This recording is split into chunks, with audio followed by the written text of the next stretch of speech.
Jika kamu sering melakukan perjalanan pulang pergi antara Tasikmalaya dan Ciamis, kamu pasti sudah tidak asing lagi dengan Jembatan Cirahong.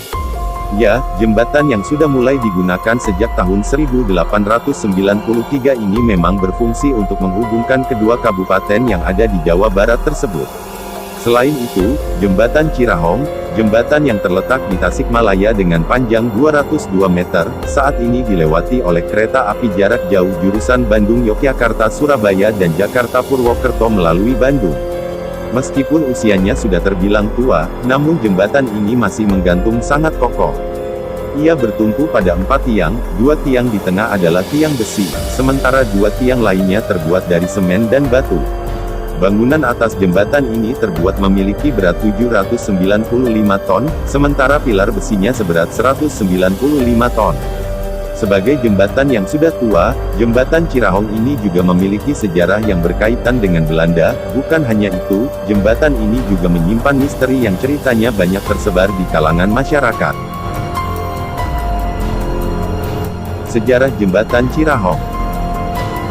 Jembatan Cirahong mulai dibangun pada masa kolonialisme Belanda di Indonesia, tepatnya pada tanggal 19 Agustus tahun 1983, yakni pemasangan pilar batu pertama.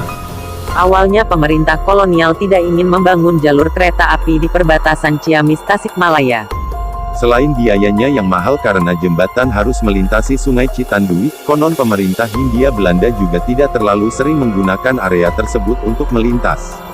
Namun, Kangjeng Prabu, Bupati Galuh saat itu, membujuk pemerintah Hindia Belanda untuk membangun jembatan beserta rel kereta api untuk menghubungkan Ciamis dan Tasikmalaya. Hal ini disetujui oleh pemerintah Hindia Belanda sehingga jembatan Cirahong pun dibangun.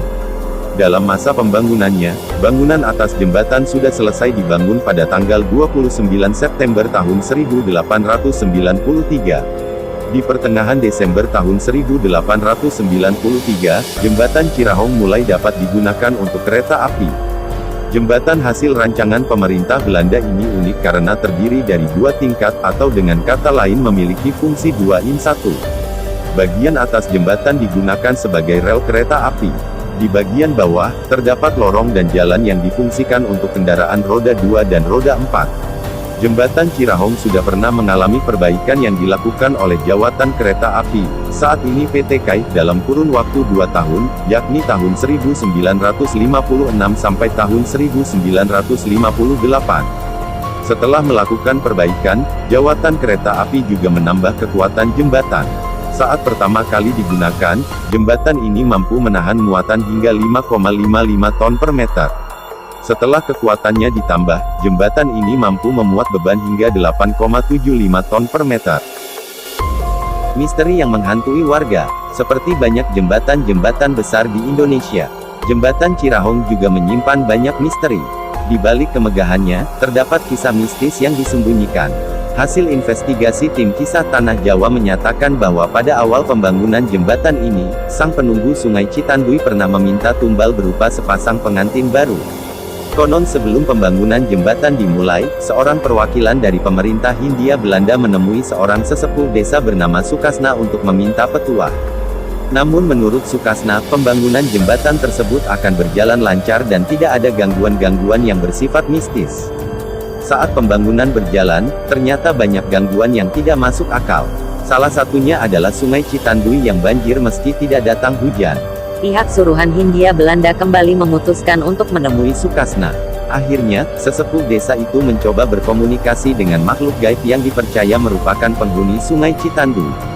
Dalam komunikasi beda alam tersebut, Sukasna mengetahui bahwa lokasi pembangunan jembatan itu adalah kediaman sepasang siluman ular bernama Nyai Odah dan Aki Boheang.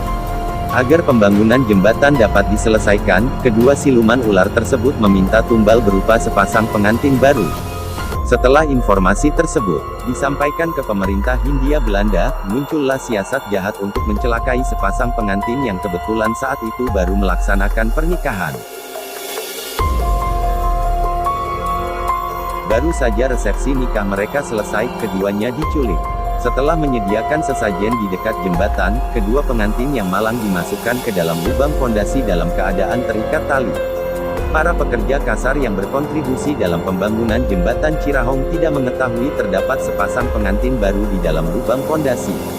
Pemerintah Hindia Belanda meminta para pekerja untuk segera mengecor jembatan. Lubang pondasi ditutupi dengan adonan semen, pasir, dan batu. Kedua pasangan pengantin baru itu pun terkubur di sana. Konon, kedua pengantin mendiami bagian tengah jembatan, sementara Nyai Odah dan Aki Bohyang mendiami kedua sisi samping jembatan Cirahong.